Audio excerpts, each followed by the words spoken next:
occupy.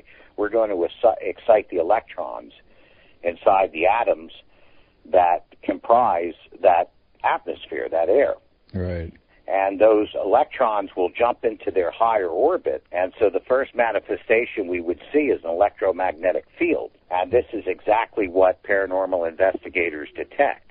Exactly. They see literally electromagnetic fields appear out of thin air. And if that was a result of the bending of space and time, that would actually be what we would see. Now, of course, what goes up must come down. and so when electrons are excited and they jump up into their higher valences or orbit, once they expend that excitement, they drop back down. And when they do, they emit certain things under certain conditions. One of the things that they can emit is a photon. This is something that's still somewhat mysterious in science. It's one of those quantum physical weirdnesses, how a photon can be emitted from an electron with the electron not changing its shape or its geometry or its composition or its polarity or its voltage level. This photon just appears. But we make use of that technology all the time. We pass an electromagnetic field through a physical substance, and it excites the electrons, and when the electrons drop back down, they emit photons. We actually have a name for that. It's called a light-emitting diode. Mm-hmm. LED, huh? Yeah. So here we see an effect from the bending of space which would explain perfectly this that we see in haunted houses. Now, if the audience has been following me kind of drawing a mental picture of what I've been talking about, here I'm talking about a spherical ball or a well, a swelling in space-time, round, jacketed in an electromagnetic field and emitting photons. I've just given us the world's first scientific model of what we call an orb. Oh, okay. A real orb, other than just all the ones that are actually dust molecules that your camera lens picks up. You're talking about the physical ones that defy all the other rules. Yes, this would exactly explain both the observational and electromagnetic characteristics of orbs. People have thought that they were balls of energy. Well, in a sense they are, but not quite in the regular way that people have imagined them as being. They're actually a swelling in space-time that is jacketed by an electromagnetic field. So we would see luminous phenomena. Another thing that we would see is that when these electrons drop back down, one of the things that they can emit is thermal energy. And so it's interesting, in recent decades, investigators have been bringing thermal cameras into paranormal investigations and have picked up some very interesting thermal images. Some of them have been so detailed that we could interpret them as apparitions. But when you study these paranormal thermal images, one of the things that you see is that they have the same, more or less, thermal signature across the entire surface of the image. It's not like a living being. If you took a thermal image of somebody living, you would see very big variations between hot portions of the exposed flesh and the cooler parts like the tip of the nose and the ear. The hair and the clothing would be much darker. We don't see this in paranormal images. We see a uniform signature, which means two things. Number one, that the mechanism that is generating that thermal image must be the same across the entire image. And number two, it's something that must be happening at the surface of that image, because there is no heat-generating mechanism in the core of that image as there is with a living being. So here again, this idea of the bending of space would explain perfectly what we see in thermal images.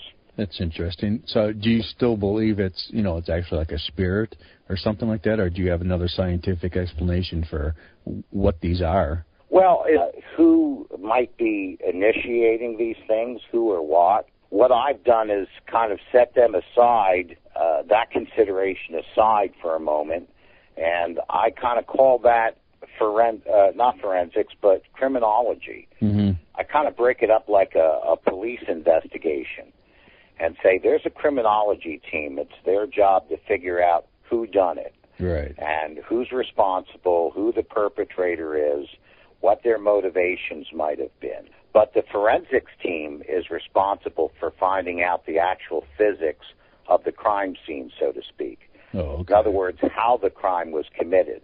And that's what paranormal investigation has been missing. I joke around and say we probably have 10,000 criminologists who talk about spirits and demons and aliens and all those other things. And we have probably for those 0.25 forensists. Well, yeah, the paranormal investigators. I actually call myself a paranormal researcher because I research it and study it.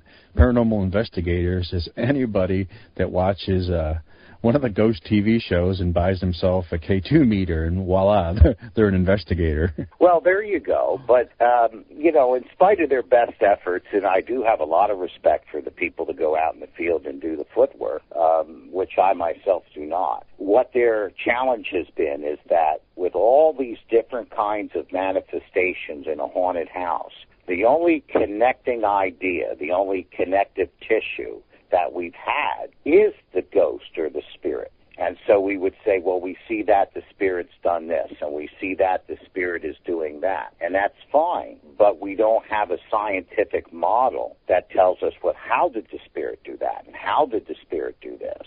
And that's what's been missing. So this model of bent space really has broken open a lot of mysteries so far with paranormal phenomenon. And I'd like to go over real briefly some of the other characteristics of this, expanding bubble of space-time and what this would produce. For example, we notice these gravitational lensings, these vast fields of the bending of space in the universe, but in those areas, we don't have physical matter present. They're happening in a vacuum.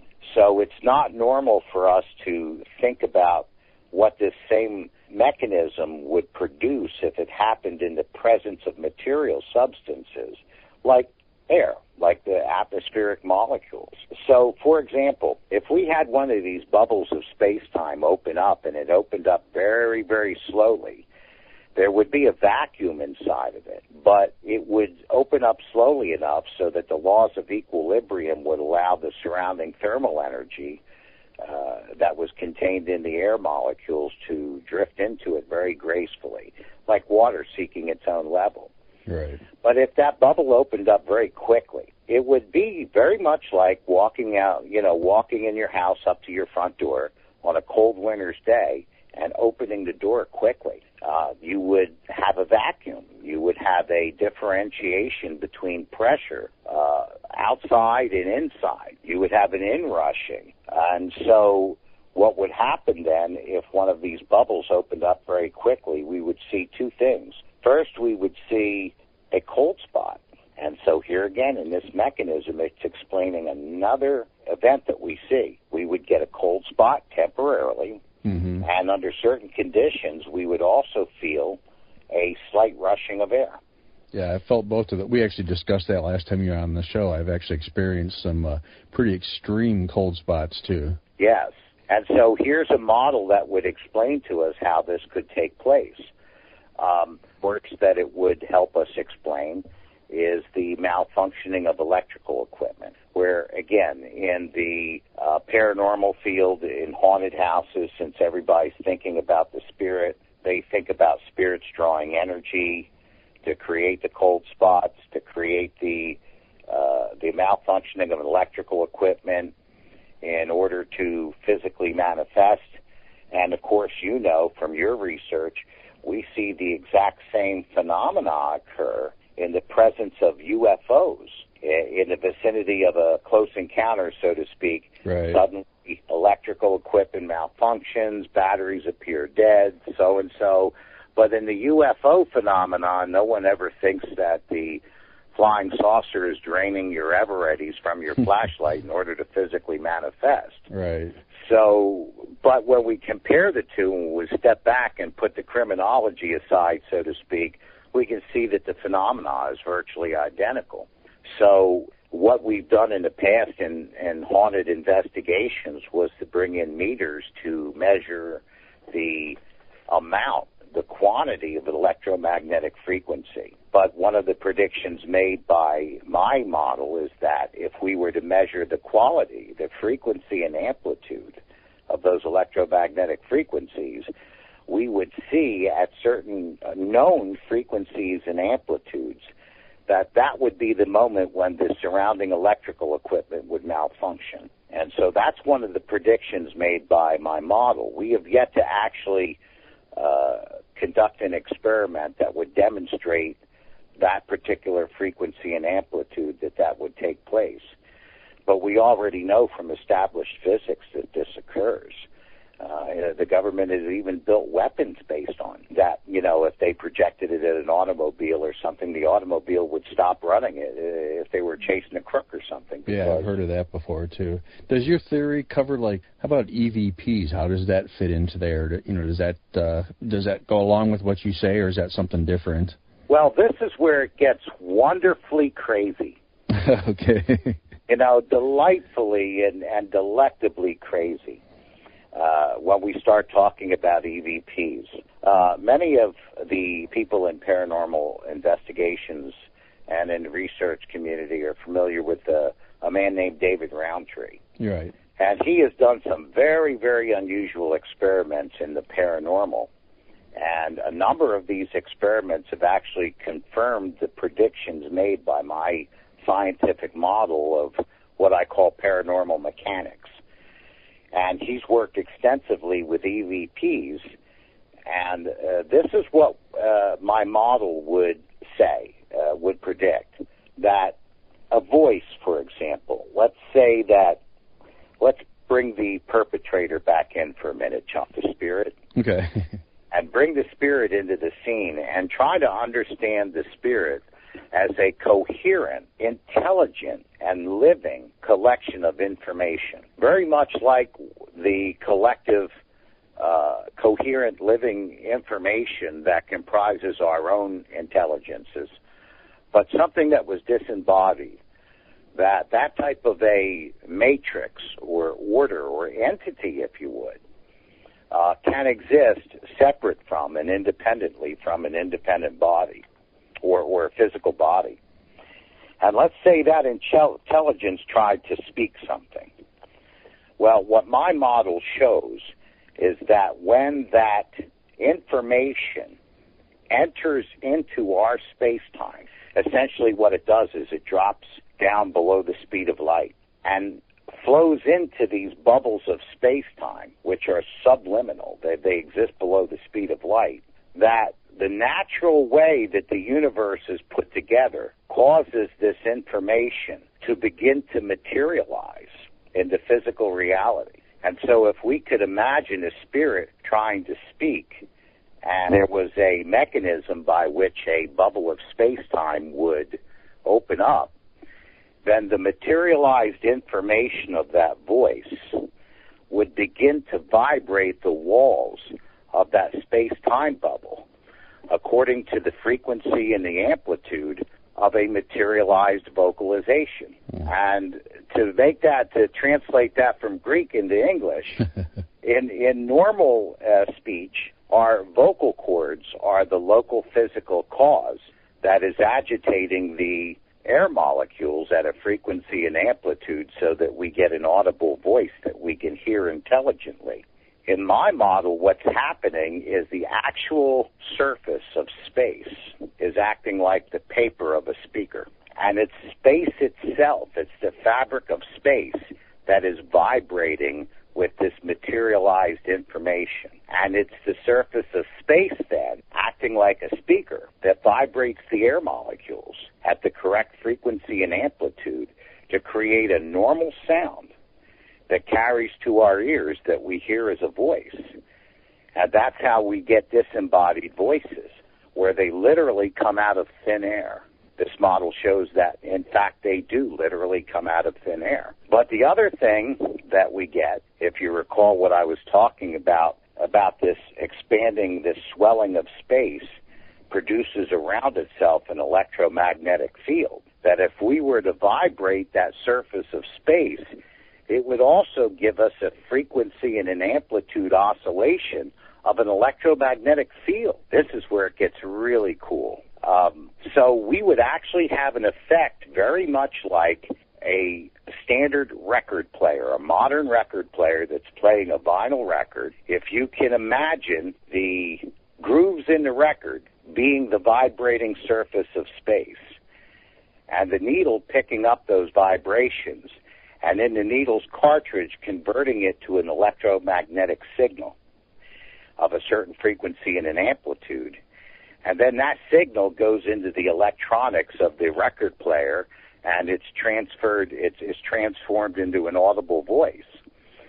Well, in EVP, what we've concluded and figured out what's happening is that this electromagnetic field being oscillated at the correct frequency and the amplitude of a materialized voice is actually being, through the process of induction, being transmitted directly to the copper coils of the microphone in the recorder. That could actually kind of explain, too, why some EVPs are just normal voice, and some you have to actually speed up or slow down to get the proper sound. That would actually explain that. Just like a record, if a record's not spinning fast enough, you don't get the clear sound. That's correct. But now what you mentioned is another interesting evidence, John, for what this model is.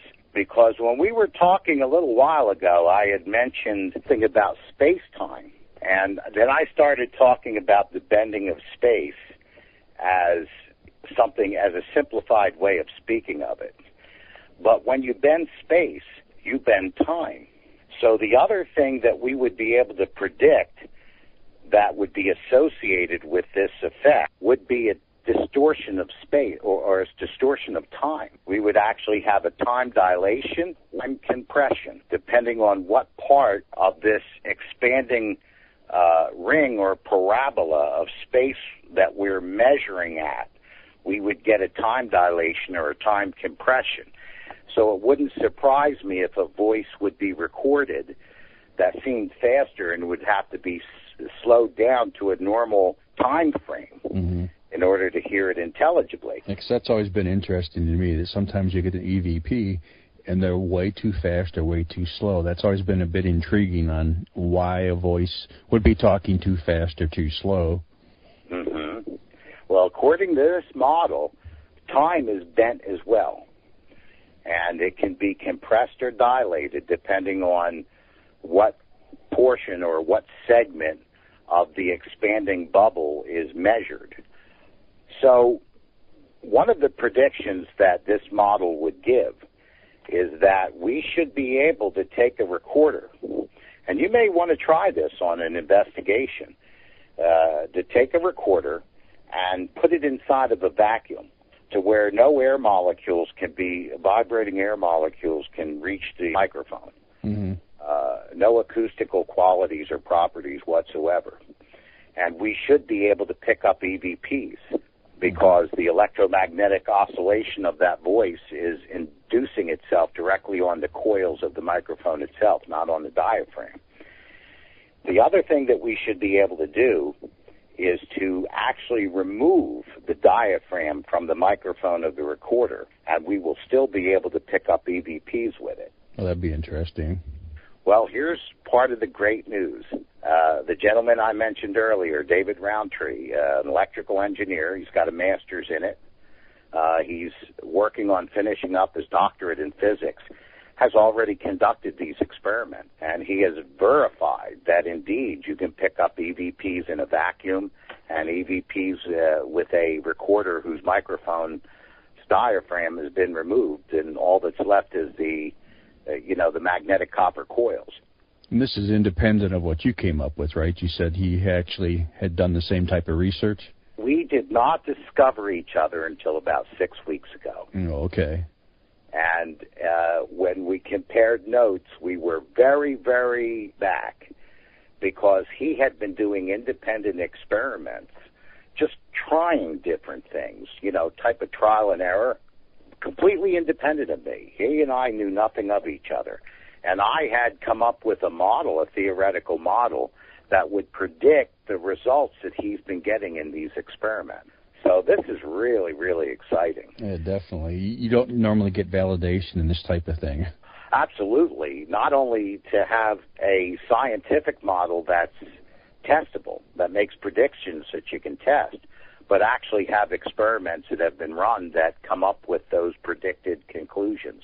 Another interesting thing, if we can go back to what I was talking about with the dilation of time, he's developed a device, and I'm not 100% sure. I have to apologize. I'm not 100% versed in the way that he's constructed it. But anyway, it involves a transmitter and a receiver that bounces particles back and forth at a known rate of speed, that we know how fast these particles travel from one location to the other. And at the times when he has recorded EVPs, he's noticed a variation in the speed of those particles. And he has his equipment set up so that feedback between those 2 points that the particles are traveling back and forth across give an audible sound.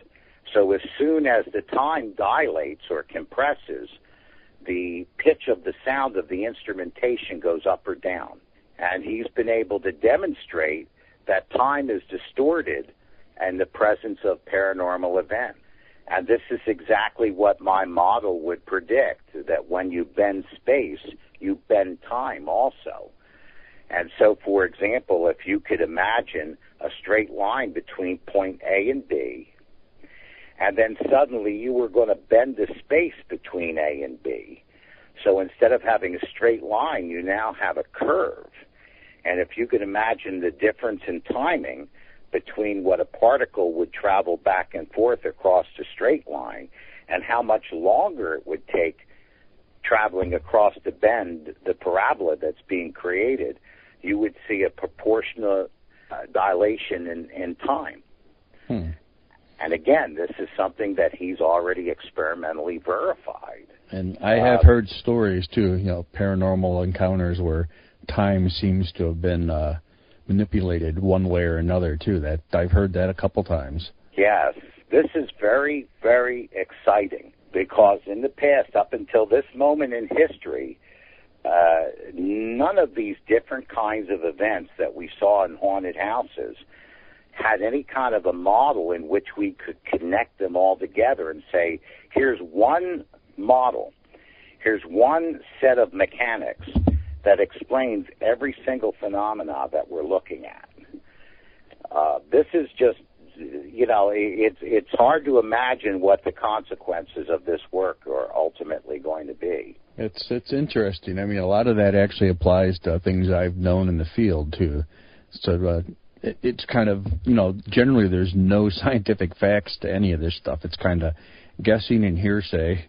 Well, we've got a model, John, and David Roundtree says that for the first time in history, my work actually gives us a roadmap by which we can conduct experiments, and he has the technology and the skills and the science behind him to actually understand it and formulate experiments based upon it. Another experiment that he's done, and this is a kind of interesting connection too. We talked earlier about the bending of space being associated with physical objects.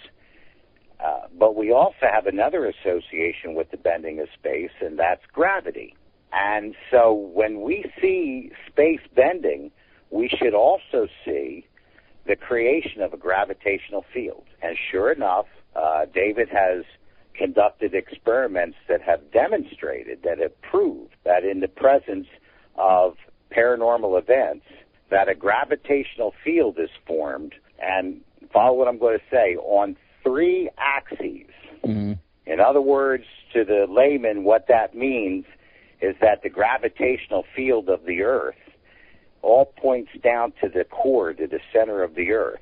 It's on one direction and one axis only. If we have a field being generated in three directions, three-dimensionally, then we know that we're talking about a gravitational distortion that is completely independent of the gravitational field of the Earth.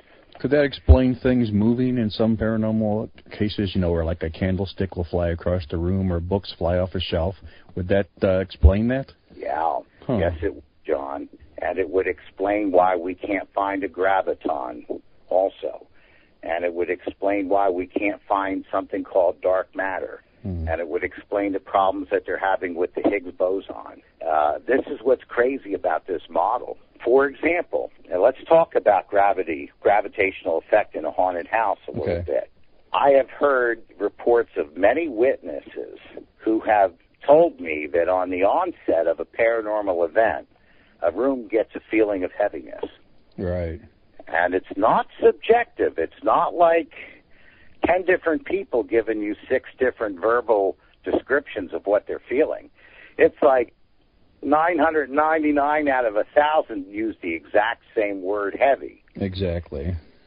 And we humans, we all know what the word heavy means. So we have to take it as something that's very reliable as far as what the effect is. Well, the localized bending of space would indeed produce additional gravitational fields that a human being would detect as additional heaviness.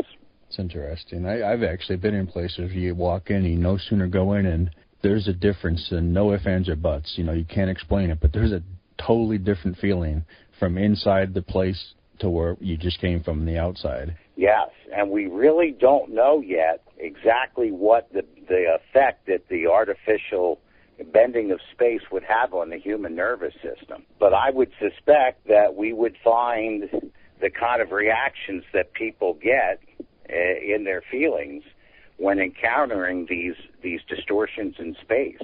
But to get to the things about the moving object, poltergeist activity, right, or what we would call levitations, or what I call in my book translocational phenomena.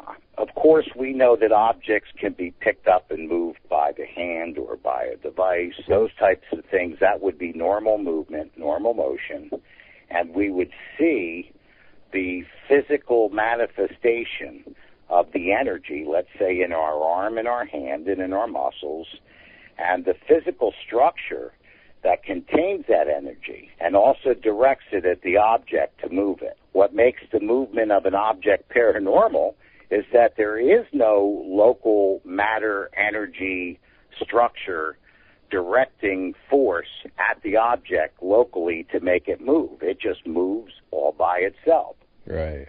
So the model that I like to use is one that, imagine that you have, let's say, like a frame, a picture frame, a large one, and imagine that you made a table out of it with putting legs on it. And imagine taking a rubber fabric, a rubber flexible membrane, and stretching it tight across that frame. And so you have the top of the table that you can see, but you also have the underneath of the tabletop that you can't see.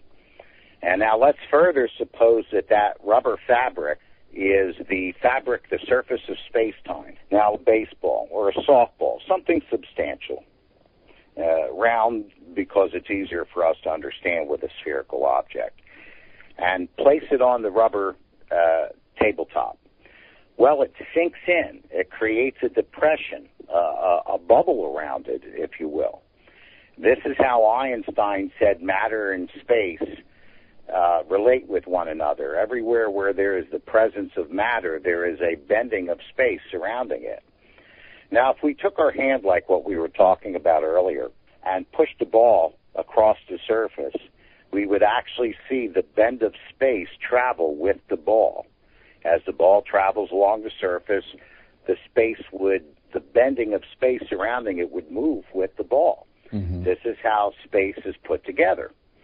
But we also see our physical mechanism of our hand and our arm, what we described earlier, physically contacting the ball and moving it. But now let's look at it a different way. Let's imagine, for example, that underneath the table is a realm outside of space-time. I'm going to say, for argument's sake, most people would understand what I would mean. Let's say that's the spirit realm. I'm using it as an example. It's not what I write in my book, but let's imagine that's the non-physical, superphysical, outside of space-time, spirit realm. And let's say there was a hand there that was a coherent collection of information intelligently controlled that was able, through its activity, to bend space and time. And imagine if it took a pinch of that fabric, that rubber membrane, somewhere above in front of that ball, and pulled it down to create a pocket of space-time. That ball would, like magic, roll right into the depression. Mm-hmm. And it would move of itself with no physical means of propulsion that we can detect or measure on our side of the space-time barrier. All right. I've seen that happen, actually, in Villisca, Iowa. It's notorious for a ball will roll by itself, and we set a ball in a room, put 2 cameras on it from 2 different angles, and let them run. And I'll be darned if in the middle of the night that ball, from a dead stop, started to roll around the room and then went right back where it was, with no one in the room, no nothing. So that's just like that, too. Nothing we could see, but something made that ball roll around. Yeah, and, if you were to bring any kind of measuring instruments in it, you would detect an electromagnetic field, but you wouldn't detect one that was strong enough to actually move a physical object like that. It would move all by itself. But if you can picture what Einstein taught us, that all space, the geometry of space, is actually bent around these physical objects, and that those bends are connected to those physical objects, you can easily see how if you manipulated the bending of space, the object that occupied that bend would follow it, and there would be no energy required to bend that space. Is there any explanation as far as why some places seem to have more of this energy or whatever you want to call it than others? You know what I mean? Like some places just always seem to be haunted or whatever you want to call it? Yeah. Now that we have a physical model that's experimentally viable, that we can begin to do some research about the qualities of specifics. I've heard of different anecdotal evidence that paranormal activity seems to be more prevalent in areas, for example, where they might have a limestone foundation, or that there might be some sort of an underground stream of water moving beneath that property. Mm-hmm. These are kinds of things that we have yet to be able to experiment because we had no starting point in which to know how to proceed, no roadmap. But for myself personally, John, I also have a speculation.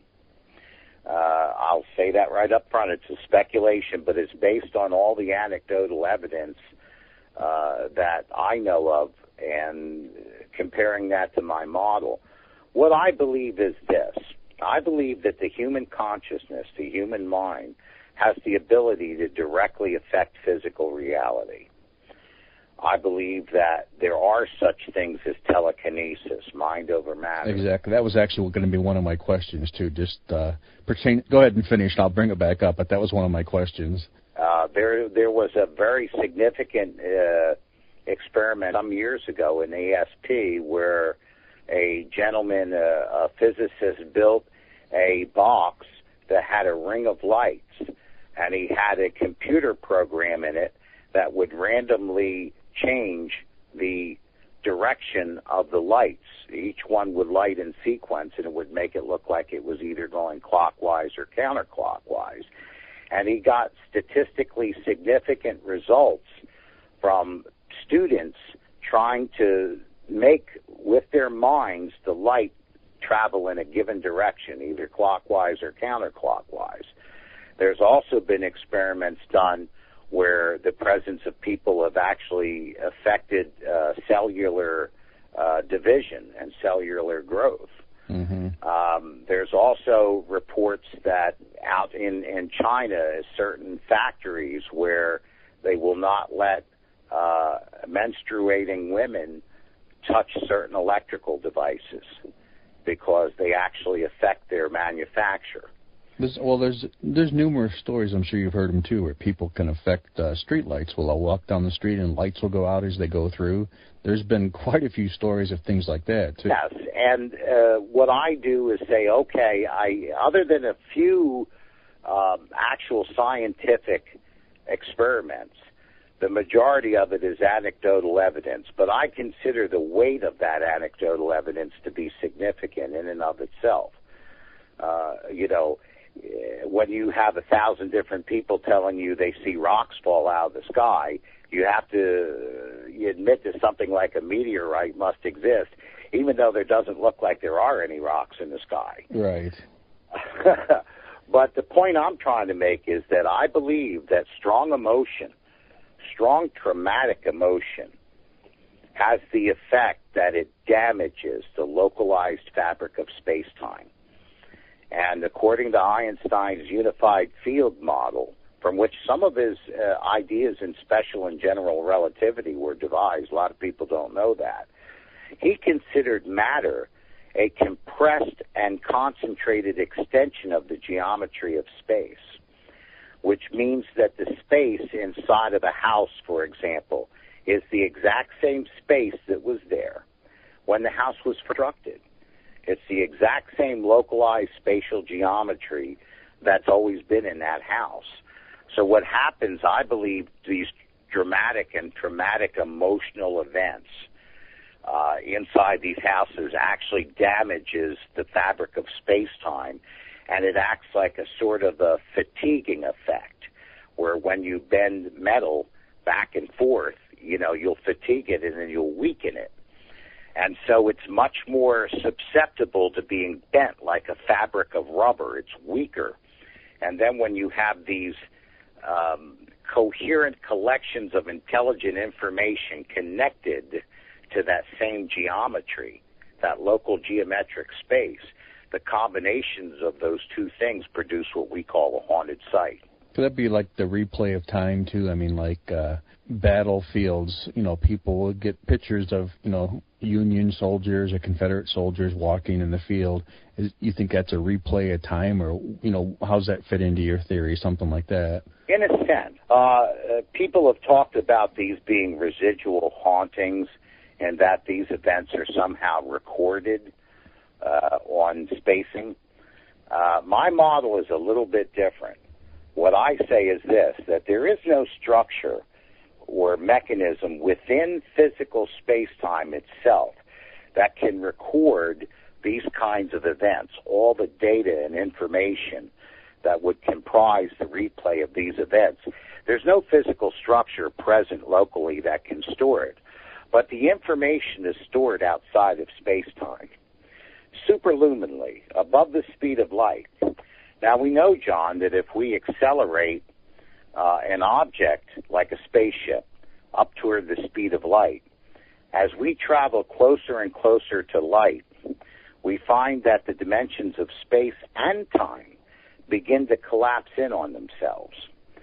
This is how the idea that Einstein demonstrated, that if a spaceship left Earth traveling at the speed of light and left for 20 years and came back, that everyone that astronaut knew would be dead, and it could be hundreds of years in the future, because at that acceleration there's literally much less time to pass. Mm-hmm. So this information is into a superluminal state. The dimension of time surrounding it collapses into a singularity, which means what we have in a sense is infinite time, which means that the past, present, and the future are blurred. And the only event in which we can distinguish time is when that information trickles back down into dimensional space. So, for example, if we are seeing the apparition of a 19th century Victorian lady who lived 120 years ago, we are actually looking at the exact same information being materialized that is materializing the lady who's living 120 years ago right now. So to her, in the past, her information has traveled in the future. And from our relative place in the present, her information is traveling to us forward from the past. So you're saying like the past and the present are actually in the same time, so to speak? They are actually in the same singularity, has completely collapsed in on itself. We had another guest actually saying that too. He said past, present, and future are all one, all the same. There's a statement in the Bible about the sight of God that describes that. His gaze spans all the ages. Past, present, and future are the same. He sees them all at once. And so that would be a perfect description of infinity. And so are the events recorded? Yes, but not on the face of space-time, in a place outside of space-time. And it can drop back into space-time any point along the time arrow and any coordinate within local geometry, which means that if we understand this science, this is going to lead us to the things that we imagined that could be but didn't know how to do. Teleportation, time travel. I'm firmly convinced if UFOs are intelligently controlled craft, that the people or the creatures that run them have cracked this part of the code of creation. They have found the physics behind haunted houses, haunts, and have actually built technology based on those principles. I agree on that too, actually, because if you know a lot about this, that there's no doubt they're almost identical to each other. If they were, think about this. We're talking about these swellings of space-time, these bubbles of space-time, and information materialized inside of them. Well, according to that model, everything in reality is the same way. Everything that we see, even our own bodies, are materialized information within wells of space-time. So what my model says is this: if we were able to artificially collapse the bubble of space-time that surrounded a spacecraft, so to speak, that spacecraft would begin to fade from our physical view. Right. Its presence would be reduced as the bubble was collapsed. It could get transparent. It could even float by itself because the local effect of gravity would be reduced on it. It would kind of act exactly like an apparition does in a haunted house, and it would disappear. Mm-hmm. But the information from which it's constructed from, which still exists, you would bring that information back into space-time in an artificially created bubble, and that craft would rematerialize at a different location. And this is how I think, if they are intelligently controlled alien craft, this is how, number one, they're traveling here from a distant galaxy or a distant star system.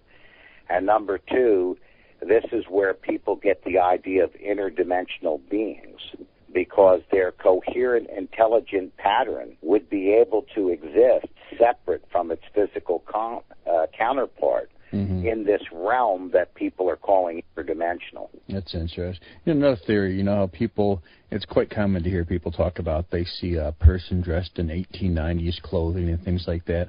But if that's the case, how come we don't see people, who knows how they're going to dress, but people from 100,000 years from now, if time is kind of past and present is the same, people always report seeing older people, but you don't ever hear people saying that they saw a new, I don't know how to explain that, but, somebody from the future. Yes, that's interesting. It kind of makes one think about perhaps time flows in only one direction. Right. From the past into the future. Exactly, because if you think about that, I don't recall anyone ever saying that they saw something from the future. Of course, how would we know it's from the future? But you know what I mean. There's always stories about seeing people dressed in the olden days, but you never hear any stories about someone appearing other than aliens, and that's kind of different, I think, in the same... I know, John, if you dig deep enough, you will find a quote-unquote expert who will tell you that the aliens we see are actually us, having evolved into the future, and we're revisiting the past. Yeah, I've thought of that myself, too, actually. But that's that's pretty deep. But I mean, that definitely something I've thought about before. Mm-hmm. What we do have evidence in the haunted house is that information from the past is materializing in the present, and by definition of Einstein's relativistic picture of the universe, that would definitely represent time travel. It's actually all intriguing. It all fits in there. I mean, with your theories, it actually does fit quite well, actually. Yeah, I've been told this is the first of its kind. This represents a milestone, a new era, so to speak, in research into the supernatural. And David Roundtree and myself, we're working together, and we're actually planning at some point in the future to submit the first scientific paper to the established world of physics on paranormal mechanics. And yes, John, if you'd ever want us on together, we're more than happy to get a date together and come on and double our pleasure, so to speak. Yeah, we'll have to do that down the line. Not for a while. We don't want too much of a good thing too quick. We got to put a little break in there, and then we'll have both of you come on, and I think that'd be an interesting one. That'd be great. In the meantime, of course, I know you'll have it probably posted on your site, but if people want to find out more about this, want to pick up the book, find out some related articles and where I'll be appearing next, all that can be found at www.cosmicveil, that's spelled VEIL.com, Cosmic Veil, or you could do a search on Behind the Cosmic Veil, and you'll come up with the same website. Okay, well, that was good. We're actually right at our hour points already, and that was quite intriguing. Actually, we covered quite a bit more, I guess, right where we left off from last time you were on the show, and we're going to definitely have you on again. So anything else in the closing you'd like to say? Well, that's pretty much it, John, other than saying thank you so very much for having me back. It was great to be here, and thanks for giving me the opportunity to share my news with your audience. No problem. We'll talk to you again later. All right. Thank you very much, Thomas Fusco, everybody. We hope you enjoyed the show tonight. We'll be back next Friday on The Edge. We'll be returning to The Edge Friday nights at 10 p.m.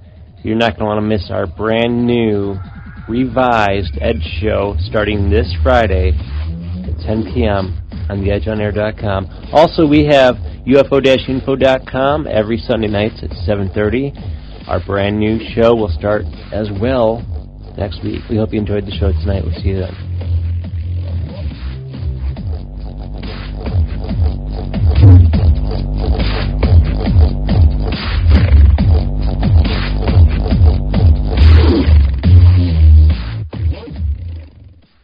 And not.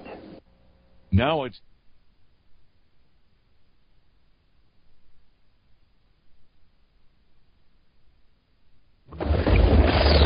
Welcome to the Search and Neighbors radio show, hosted by Jeffrey Ritchie and Guy Webb. Open your mind to the high strangeness of UFOs, paranormal, occult, metaphysics, and politics. We always march into the apocalypse every Saturday at 11 p.m. Eastern. The churchandmaidens.com, paranormalradionetwork.org. Jay God is watching.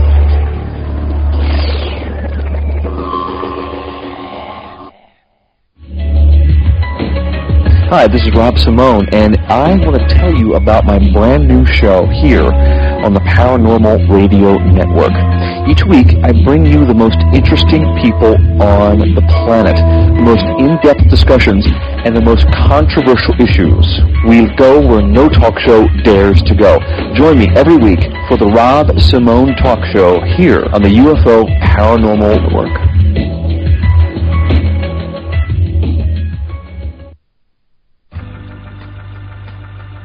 Makes it easier.